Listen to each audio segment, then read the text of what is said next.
A paz do Senhor, estamos mais uma vez com a nossa revista da Escola Dominical em mãos para estudarmos a lição de número 6 desse terceiro trimestre de 2025. Hoje nós vamos estudar sobre uma igreja não conivente com a mentira. Um excelente assunto para você que ama a palavra de Deus. Como você já sabe, aqui as aulas disponibilizadas são resumos das lições da Escola Bíblica Dominical. Não estou aqui disponibilizando esse resumo para substituir o estudo sistemático semanal da lição na nossa igreja, nem na igreja em que você congrega, mas para incentivá-lo a comprar esta revista, que é muito barata, pelo tempo que você pode estudar e pelo aprendizado que você vai ter. E também para participar, né, da escola dominical lá. Leia o texto bíblico, leia o comentário da revista. Eu te aconselho a ler as referências bíblicas para saber o contexto da aplicação feita pelo comentarista da lição, que é o pastor José Gonçalves, que está comentando esta maravilhosa revista. Também peço que você se inscreva nesse canal, que você deixe o seu joinha, que você compartilhe com alguém que ama a escola dominical, ama a palavra de Deus, para que esse canal prossiga levando a palavra do Senhor até os corações. Vamos lá então. Nosso texto áureo está em Atos capítulo 5 e o verso 3. Ele diz assim: Disse então Pedro: Ananias, por que encheu Satanás o teu coração para que mentisses ao Espírito Santo e retivesses parte do preço da herdade? Esse é o nosso texto áureo, versículo 3 do capítulo 5 de Atos. A verdade prática diz assim: como toda forma de engano, a mentira é pecado.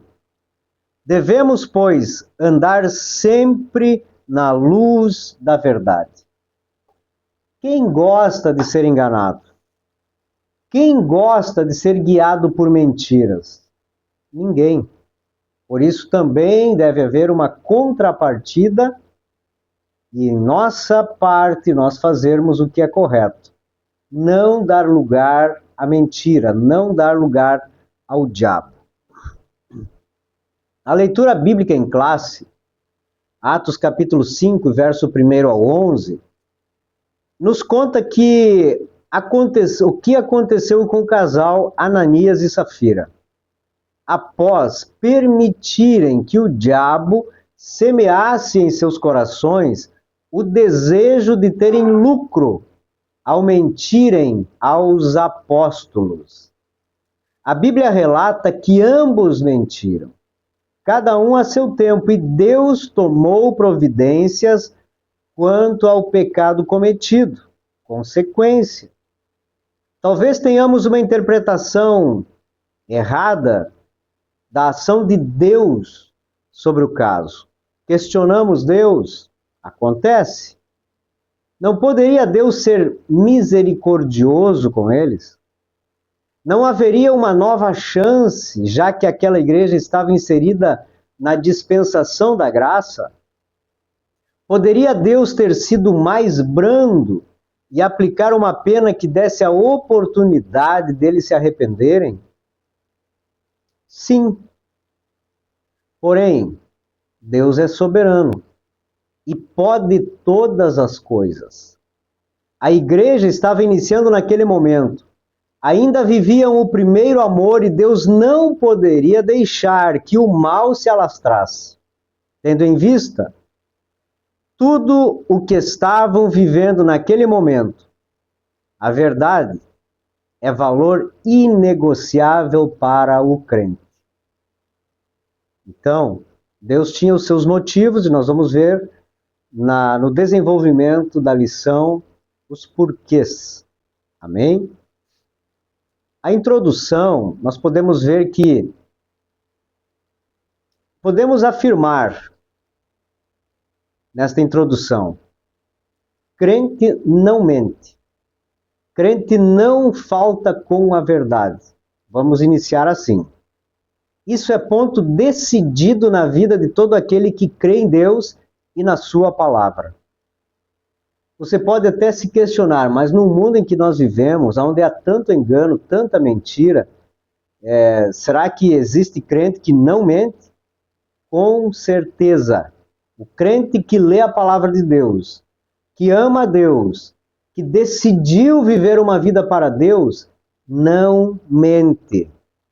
A pureza da igreja depende da justiça divina e nada impede de Deus agir contra as ações erradas do ser humano. Hoje, Deus não tem aplicado a pena instantaneamente, porque Deus é longânimo para conosco. Ele não quer que nós nos percamos. Porém, é certo que haverá consequências. Pode ser amanhã, pode ser daqui a um tempo, pode ser no dia que eu entender que estarei entrando nos céus de glórias, mas será uma consequência dos meus atos, das minhas falas, e eu talvez não entre lá. O tempo está aí. Nós temos o direito de decidir. Então, se alguém que me ouve precisa tomar uma decisão, seja rápido, não demore. Quando o crente não tem temor, não tem integridade e não tem sinceridade na caminhada de fé, está sujeito a todas as consequências previstas na palavra de Deus, porque Deus não compactua com a mentira ou com o engano. Esse fato se deu após o que foi tratado na lição passada, uma igreja cheia de amor.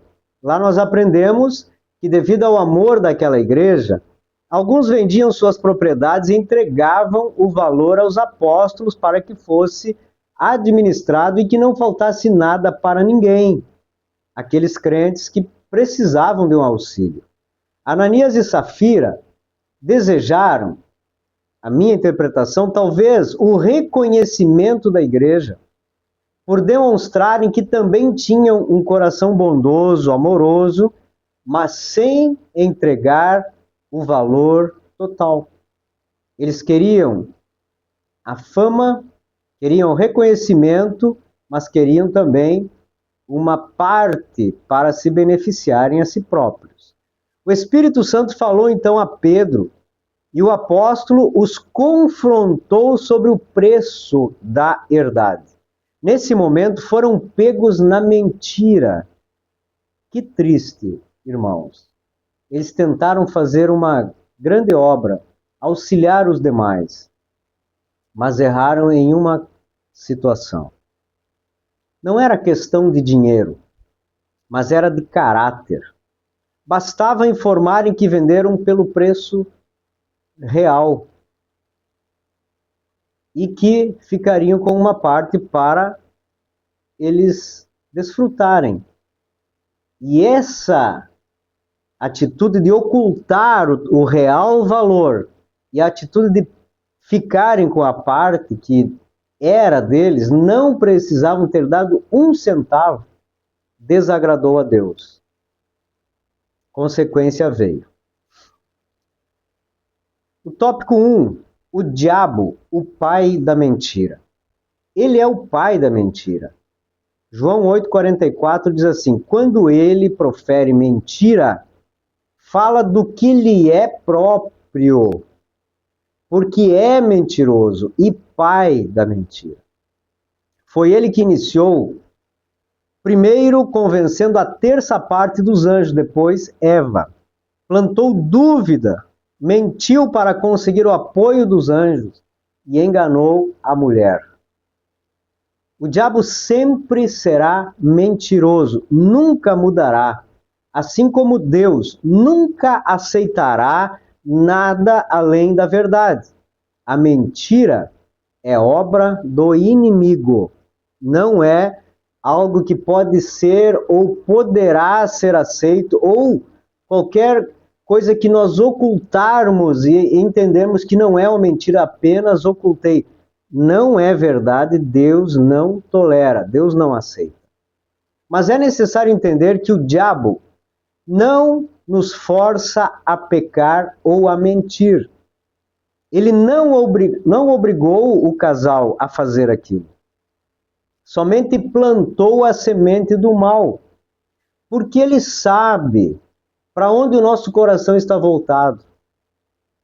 Aquilo que desagrada a Deus e que o nosso coração tem a dificuldade de aceitar a palavra de Deus naquela situação, o diabo apresenta, nos tenta. Ele faz nós vermos que há algumas possibilidades de tentarmos burlar as leis de Deus. Então, tenha cuidado, seja prudente. Em Efésios 4:27, Paulo diz: não deis lugar ao diabo. Ele é sagaz, ele sabe como agir, tem paciência para induzir o homem ao erro. Lógico, isso só acontece se não estivermos firmados na palavra de Deus, porque quem está na palavra de Deus, ele tem visão, porque a palavra de Deus, ela é luz para o nosso caminho. Ela nos mostra o caminho. E aquilo que não agrada a Deus, nós saberemos discernir se podemos pisar naquele ambiente ou não, naquele caminho ou não. Mas é uma decisão do homem. Por isso não podemos correr o risco. Superestimar o diabo é um erro, mas subestimar também é um erro. Lembre-se de que um com Deus é maioria, porém só não somos páreo para o inimigo. Em Efésios 6:11, Paulo orienta a nos revestirmos de toda a armadura de Deus para ficarmos firmes contra as astutas ciladas do diabo. Não adianta nós colocarmos uma parte da armadura. Não adianta termos 90% da armadura de Deus. É toda, totalmente, porque uma brecha serve para o inimigo nos atacar. Ele tem método. E só a palavra de Deus nos possibilita ver e discernir as suas ciladas. A minha preocupação real é com aqueles que não leem, não estudam ou não gostam de aprender da palavra do Senhor. Estão firmados em quê? Como vão se defender das astutas ciladas do inimigo? E muitas vezes a mentira é aquilo que nós chamamos de pecado doméstico, aquele pecadinho que talvez não seja um grande problema. Mas aqui está um grande exemplo para termos o cuidado. O cristão e a mentira é o segundo tópico. Como já foi dito, Satanás não os obrigou a mentir. Mentir é uma decisão, uma escolha. Nós temos o livre-arbítrio. Nem o diabo nos força a pecar, nem Deus nos força a sermos santos. É uma decisão humana.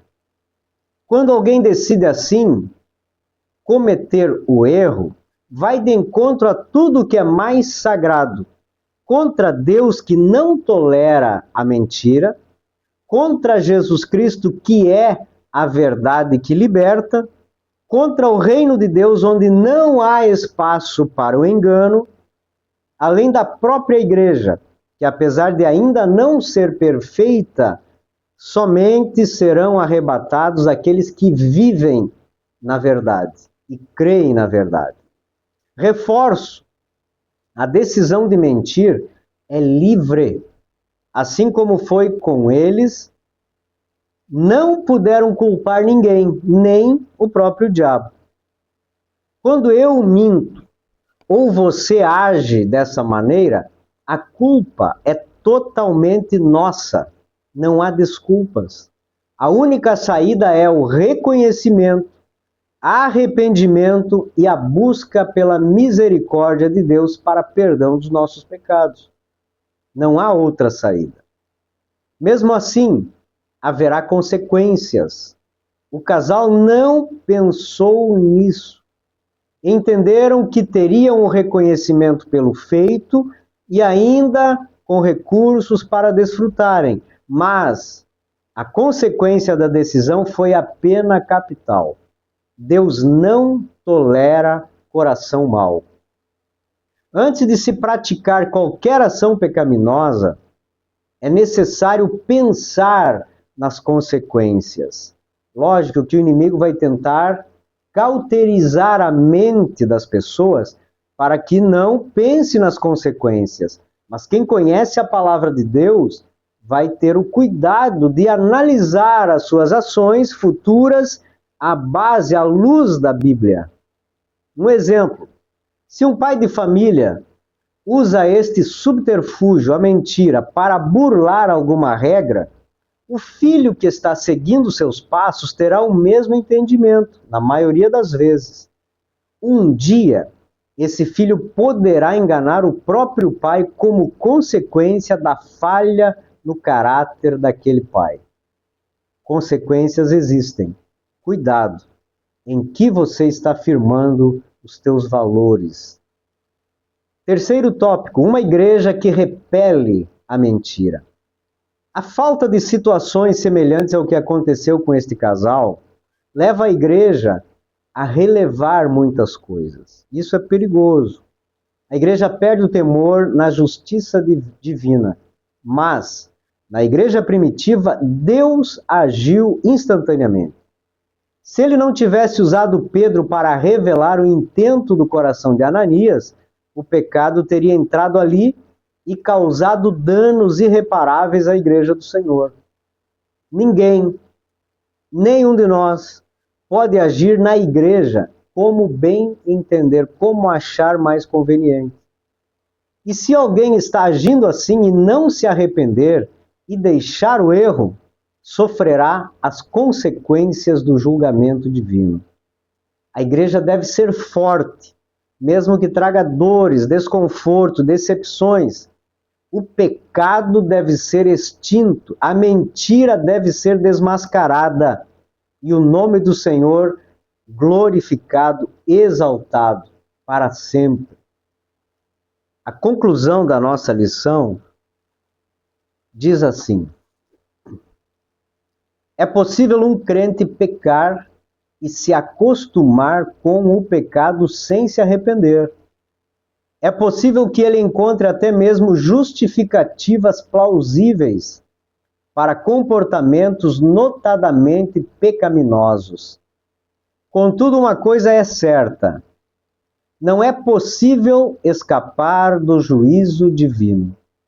No caso da igreja de Jerusalém, o juízo divino veio de forma rápida e precisa. Contudo, em outros, como no caso de Corinto, o apóstolo Paulo cobrou uma ação enérgica da parte da igreja que havia se tornado tolerante em relação ao comportamento pecaminoso de um crente. 1 Coríntios, capítulo 5, versos 1 ao 13. Em outra situação, Paulo deixou claro que Deus exerceu seu direito de juiz com aqueles que havia pecado. 1 Coríntios 11, 30 ao 32.